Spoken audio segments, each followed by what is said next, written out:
La France de la fin du XVIe siècle n'est plus qu'un spectre. Les champs qui jadis nourrissaient le pays sont maintenant marqués par les sillons des canons et des chariots funéraires. Les villages, jadis paisibles, ne sont que des ruines fumantes, témoins silencieux de 30 années d'une guerre qui n'en finit plus. Ce n'est pas une simple guerre de succession, c'est une guerre de conscience, une lutte à mort où deux Frances s'affrontent, la France catholique, ultramontaine, farouchement attachée à Rome, et la France protestante, calviniste, aspirant à une nouvelle liberté de culte. Au centre de cette tourmente, le trône de Saint-Louis est vacant, non pas par manque d'héritier, mais parce que l'héritier légal est considéré comme un hérétique par une moitié du royaume. L'État s'est effondré, la justice est rendue par la force des armes, et la famine, comme un prédateur invisible, rôde dans les campagnes et dans les villes assiégées. C'est dans ce chaos absolu, sur une terre exsangue, qu'un homme se dresse. Il n'est pas encore le roi que l'histoire retiendra, le bon roi Henri, mais un chef de guerre, un protestant à la tête d'une armée bigarrée, un prétendant qui doit conquérir son propre royaume, pouce par pouce, bataille après bataille. Son nom est Henri de Navarre, et son destin, ainsi que celui de la France tout entière, va se sceller sur un plateau boueux de Normandie, près d'un hameau nommé Ivry. Pour comprendre la portée de la bataille d'Ivry, il faut remonter le fil d'une tragédie familiale et nationale qui a paralysé la France. Cette période est connue sous le nom de la guerre des trois Henri, un drame où trois figures majeures s'affrontent pour le contrôle du royaume. Le premier est Henri III, le dernier roi de la maison de Valois. Monté sur le trône en 1574, il est un homme cultivé, d'une grande piété, mais aussi perçu comme indécis et trop influencé par ses favoris, les mignons. Il est tiraillé entre son devoir de roi catholique et sa volonté de maintenir une paix fragile avec les protestants. Son règne est une succession de crises politiques et de complots. La plus grave survient en 1588, lors de la journée des barricades. Le peuple de Paris, soulevé par le puissant duc de Guise, s'oppose au roi. Henri III doit fuir la capitale, humilié. Pour reprendre l'initiative, il fait assassiner le duc de Guise et son frère, le cardinal de Guise, au château de Blois. Cet acte, perçu comme un régicide symbolique, le rend odieux à une grande partie du parti catholique. Il est désormais isolé, haï par les ligueurs qui le considèrent comme un traître et méfié des protestants qui ne lui font plus confiance.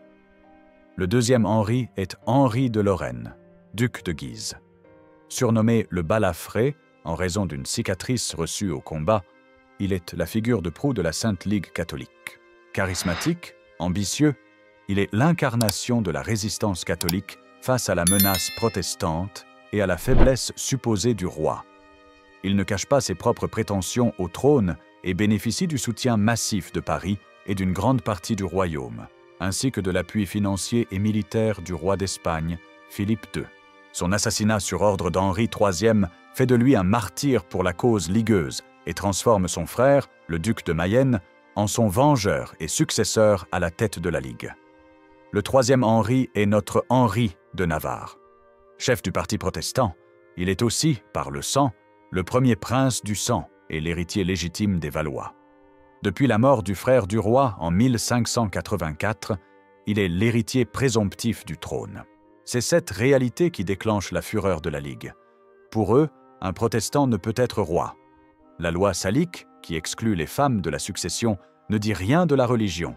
Mais pour les ligueurs, la foi du roi est la foi du royaume. Henri de Navarre est un homme d'action, un soldat éprouvé qui a mené ses troupes dans de nombreux combats. Il est aussi connu pour sa jovialité, son courage physique et une capacité à nouer des liens personnels forts avec ses hommes. Il représente l'espoir d'une sortie de crise par la force et la tolérance, un espoir que la Ligue s'acharne à anéantir. L'année 1589 est une année charnière. Humilié et acculé, Henri III n'a plus qu'une carte à jouer, s'allier avec celui qui est pourtant son ennemi juré, Henri de Navarre. C'est une alliance contre nature, un roi catholique s'unissant à un chef protestant pour combattre d'autres catholiques. Ils se rencontrent au château de Plessis-les-Tours et scellent un pacte. Ensemble, ils marchent sur Paris pour soumettre la Ligue. Mais la haine ligueuse est plus forte que les stratégies politiques. Le 1er août 1589, alors que le roi installe son campement à Saint-Cloud, un moine dominicain fanatique, Jacques Clément, se présente à lui, prétextant lui remettre un message important. Arrivé à portée, il sort un poignard et le frappe au ventre. Henri III, blessé mortellement, a encore la présence d'esprit de faire arrêter l'assassin et de désigner son successeur. Il s'éteint le lendemain, léguant à Henri de Navarre une couronne lourde à porter et un royaume en flammes. Henri de Navarre est désormais Henri IV, roi de France. Mais ce titre est vide de sens. Il est roi de nom, mais pas de fait.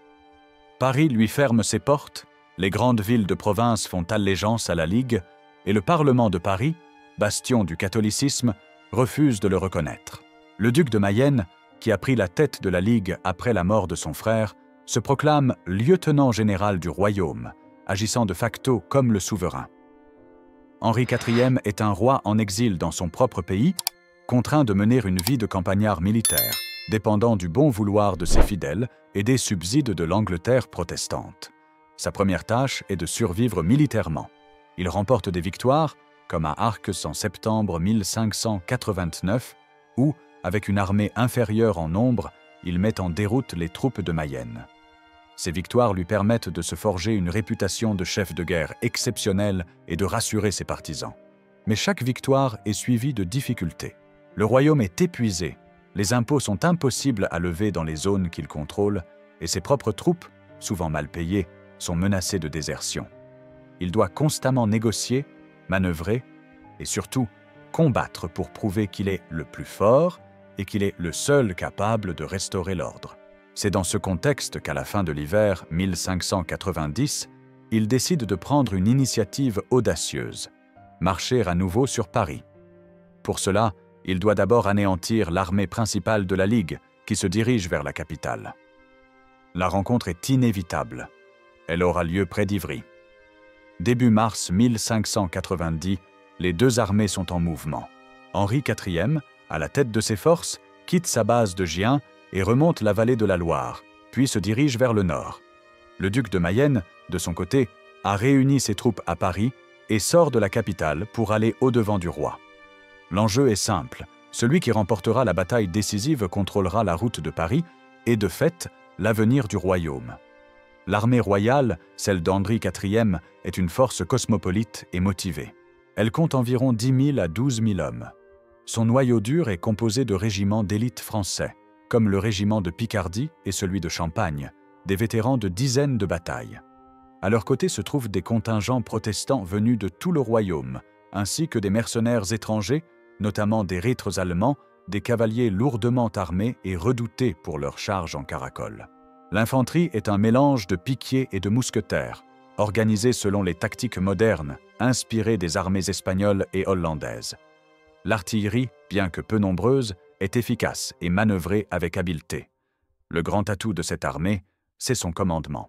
Henri IV est entouré de lieutenants dévoués et compétents comme le maréchal d'Aumont, le duc de Longueville, le jeune et fougueux duc de Biron, et le fidèle gouverneur de Saumur, Philippe Duplessis-Mornay.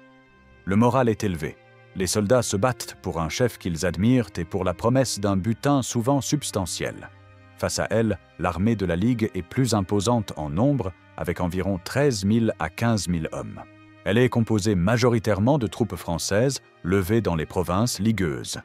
Mais sa force de frappe principale réside dans les contingents étrangers. Le roi d'Espagne, Philippe II, a envoyé un corps d'armée d'élite sous le commandement du gouverneur des Pays-Bas espagnols, le comte de Fuentes. Ces tercios espagnols sont considérés comme la meilleure infanterie du monde, disciplinée, endurante et presque invincible en position défensive. On trouve aussi des régiments piémontais et des lansquenets allemands, également des mercenaires de grande valeur.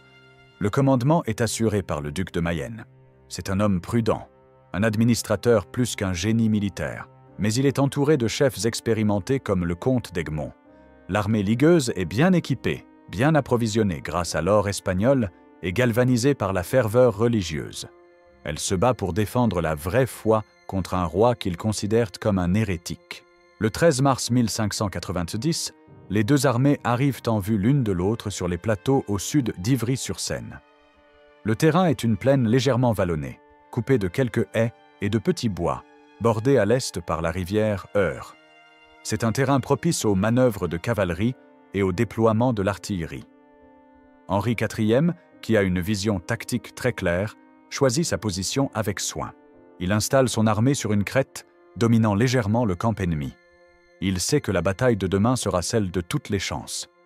La nuit du 13 au 14 mars est froide et humide. Une fine bruine tombe sur les deux camps, trempant les uniformes et la poudre des arquebuses. Dans le camp royal, une activité fébrile règne. Les armuriers affûtent les épées et les piques, les canonniers préparent leurs pièces, les cavaliers soignent leurs montures. Malgré la tension, une certaine confiance règne. Henri IV a passé la majeure partie de la soirée à parcourir les rangs.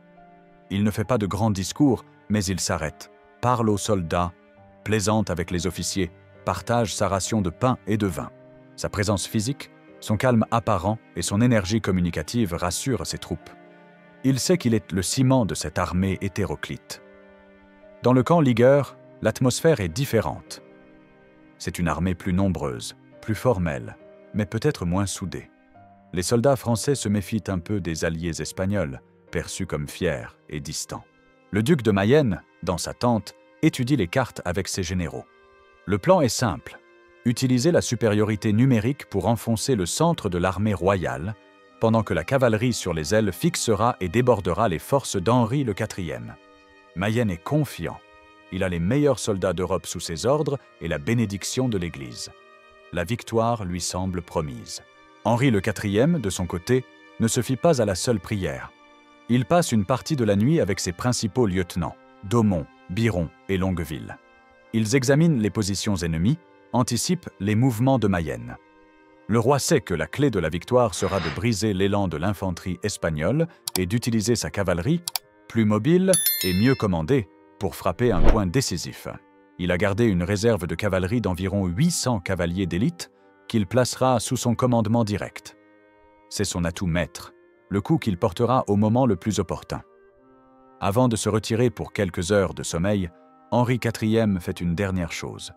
Il fixe à son casque un grand panache de plumes blanches. Le blanc est la couleur de la royauté française, mais c'est aussi la couleur de l'armistice, de la paix.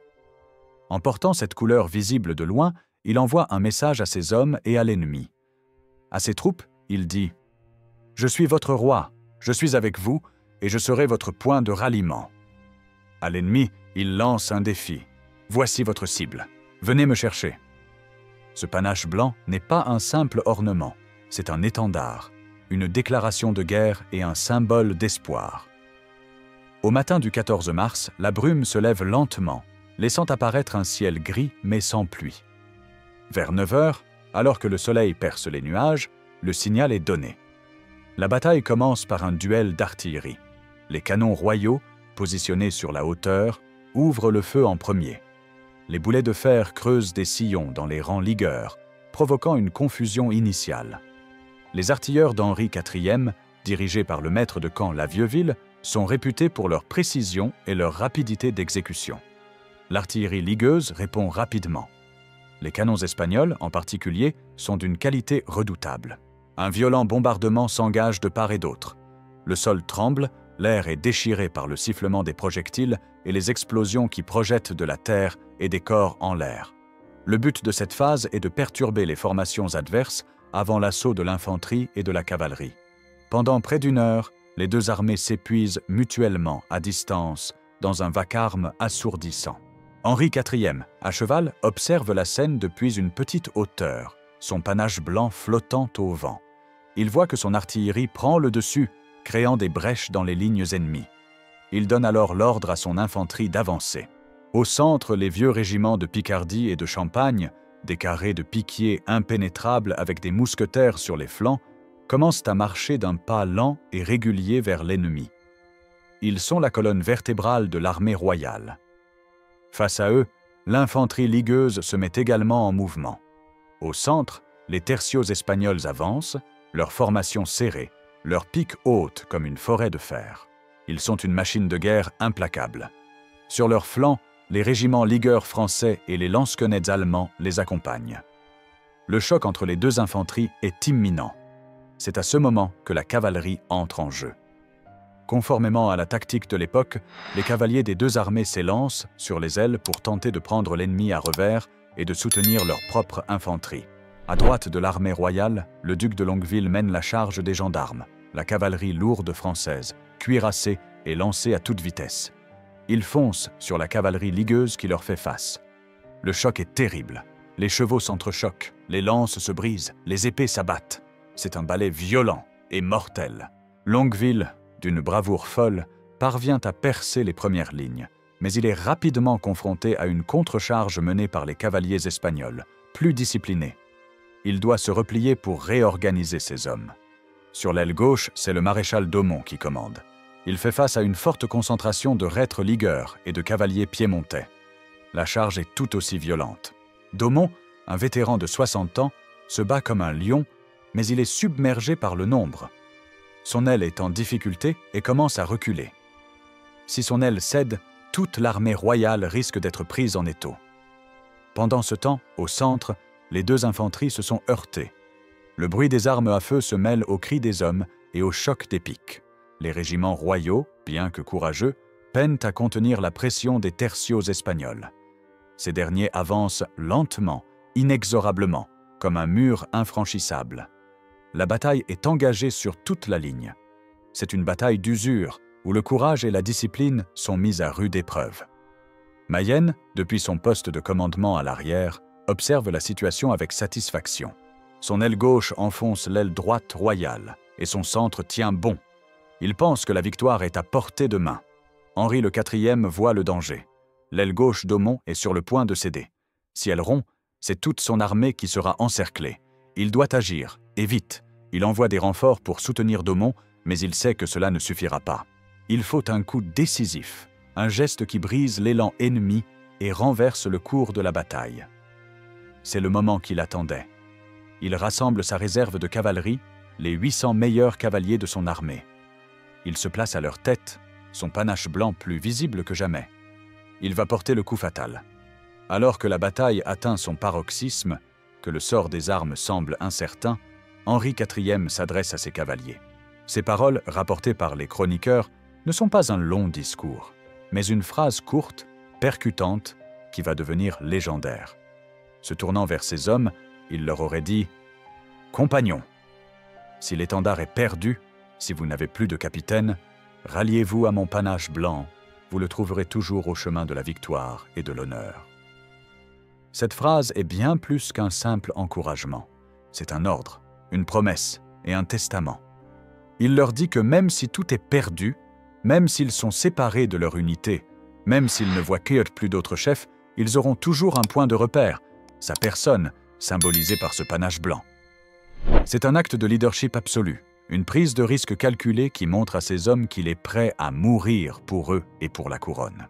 Après avoir prononcé ces mots, il tire son épée et s'écrie « Suivez-moi » Il abat son masque de visière et se précipite au galop, non pas vers l'aile gauche en difficulté, mais droit vers le centre de l'armée ligueuse, là où se trouvent les meilleures troupes espagnoles. C'est une manœuvre audacieuse, presque suicidaire. Il frappe là où l'ennemi est le plus fort, là où il ne l'attend pas.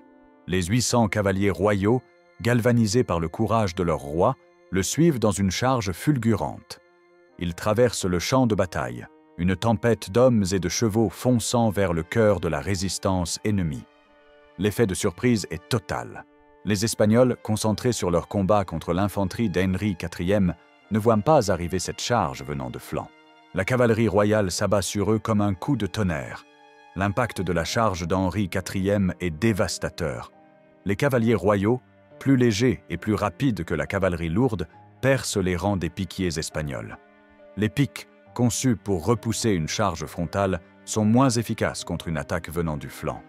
Le carré espagnol, réputé imprenable, est ébranlé. Des brèches s'ouvrent. Les cavaliers s'engouffrent dans les failles, sabrant et piétinant les fantassins. Le duc de Mayenne, qui assiste à la scène depuis l'arrière, est stupéfait. Il voit son centre, sa meilleure unité, se défaire sous les coups de la charge royale. Il comprend immédiatement le péril. Si son centre rompt, toute son armée va s'effondrer. Il ordonne à ses réserves d'intervenir, mais il est trop tard. La confusion est trop grande. Les soldats espagnols, pour la première fois depuis des années, sont en difficulté. Certains commencent à reculer, puis à fuir. La panique gagne les rangs. La rupture du centre ligueux a un effet domino. L'infanterie française et les lansquenets, qui voyaient les Espagnols comme leur ancre, perdent courage à leur tour. Voyant le centre s'effondrer, l'aile gauche de la Ligue, qui avait pourtant l'avantage, hésite. Le maréchal d'Aumont, voyant l'opportunité, lance une contre-charge avec ses dernières forces. L'aile ligueuse, prise entre l'attaque d'Aumont et la nouvelle de la déroute du centre, se débande à son tour. C'est le début de la fin pour l'armée de Mayenne. La déroute devient générale. Les soldats lâchent leurs armes et fuient dans toutes les directions, poursuivis sans pitié par la cavalerie royale. Le duc de Mayenne tente bien de former un dernier carré avec ses gardes, mais il est rapidement submergé. Il parvient à s'échapper de justesse, mais son armée est anéantie.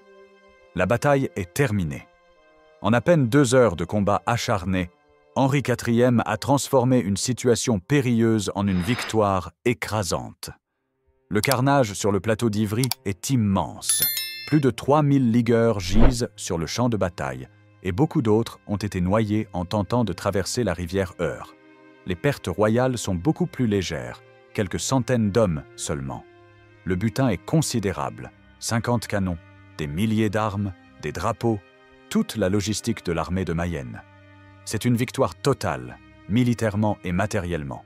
Henri IV, triomphant, ne se laisse pas aller à l'exultation. Il fait aussitôt célébrer un Te Deum, une messe d'action de grâce, sur le champ de bataille même. Le geste est fort. Bien que protestant, il montre son respect pour la foi de la majorité de ses soldats et de ses sujets. Il comprend que la réconciliation religieuse passera par des gestes de tolérance et d'apaisement. Il fait aussi soigner les blessés, sans distinction de camp, et ordonne que les prisonniers de marque soient bien traités. Cette magnanimité envers les vaincus contribue à forger sa légende de roi juste et humain. La nouvelle de la victoire se propage à une vitesse prodigieuse dans tout le royaume. Partout où elle arrive, elle a un effet électrochoc. Pour les partisans du roi, c'est un immense soulagement, et la preuve qu'Henri IV est soutenu par la Providence. Pour les ligueurs, c'est un choc terrible. L'armée invincible de Mayenne a été détruite. La confiance dans la cause ligueuse est ébranlée.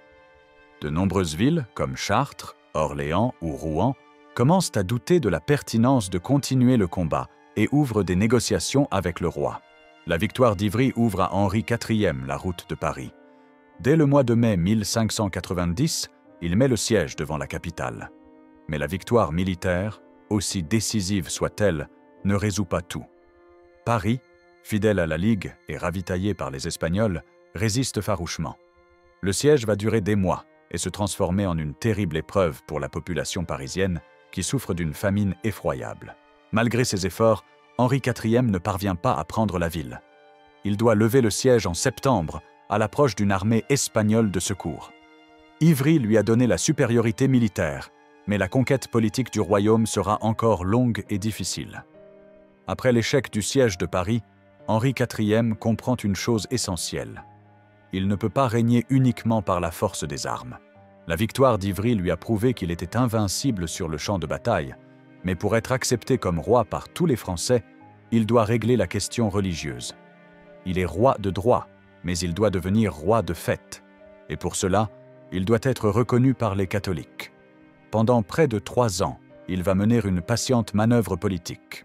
Il continue de remporter des victoires militaires pour affaiblir la Ligue, mais il engage aussi des pourparlers. Il sait que la majorité des catholiques français sont lassés de la guerre et de la domination espagnole. Ils ne sont pas des fanatiques, mais des gens pragmatiques qui aspirent à la paix. Il doit leur prouver qu'il peut être leur roi. La solution réside dans sa conversion. Henri IV est protestant par conviction et par éducation, mais il est avant tout un homme d'État. Il sait que pour unir le royaume, il doit embrasser la foi de la majorité de ses sujets. Il ne s'agit pas pour lui d'une simple conversion de convenance, mais d'un acte politique majeur, un sacrifice personnel pour le bien de la France. Il prend son temps, attendant le moment où sa conversion sera perçue non pas comme une faiblesse, mais comme un acte d'apaisement et de souveraineté. Ce moment arrive en 1593. La Ligue, affaiblie militairement et divisée politiquement, a réuni les États généraux à Paris pour élire un nouveau roi. Mais les députés sont incapables de se mettre d'accord sur un candidat. Le candidat espagnol, l'infante Isabelle, est rejeté par une majorité de Français qui refusent un roi étranger. C'est dans ce contexte de blocage politique qu'Henri IV fait sa move. Le 25 juillet 1593, en la basilique de Saint-Denis, il abjure solennellement le protestantisme et est sacré roi de France. La phrase légendaire « Paris vaut bien une messe » résume parfaitement son pragmatisme, même s'il ne l'a probablement jamais prononcée. Sa conversion est un tournant décisif. Elle lui ouvre les portes de Paris, qui se rend en mars 1594 et provoque la dislocation progressive de la Ligue.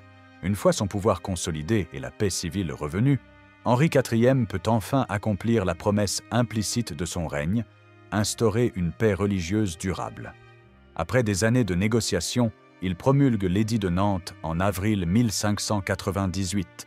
Ce texte est un chef-d'œuvre de compromis politique et de tolérance pour l'époque.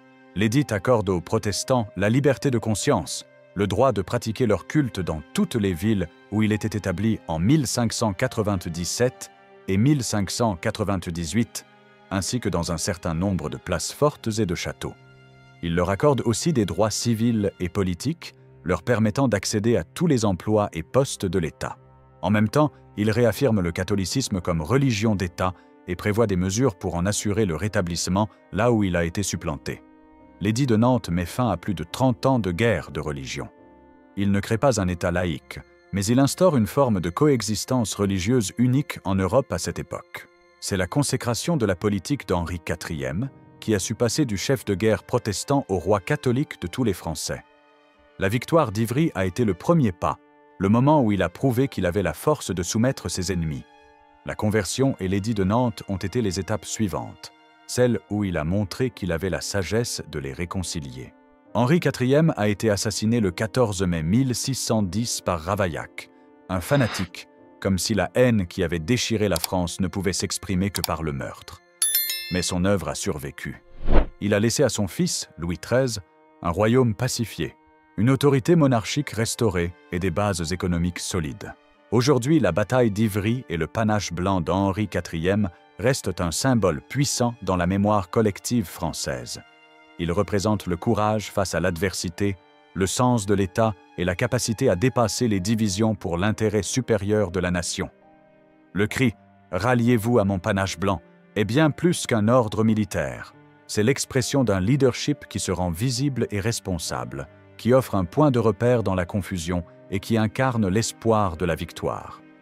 La victoire d'Ivry n'a pas été une fin en soi, mais le catalyseur qui a permis à Henri IV de réaliser son projet pour la France.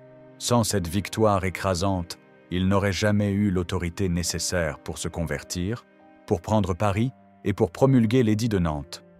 Ce jour-là, sur un plateau normand, un homme, avec son courage et un simple panache de plumes blanches, a non seulement sauvé son trône, mais il a aussi sauvé la France de la dislocation et lui a offert une chance de renaître. C'est cette histoire, celle d'un tournant décisif né de la volonté d'un seul, qui continue de résonner à travers les siècles.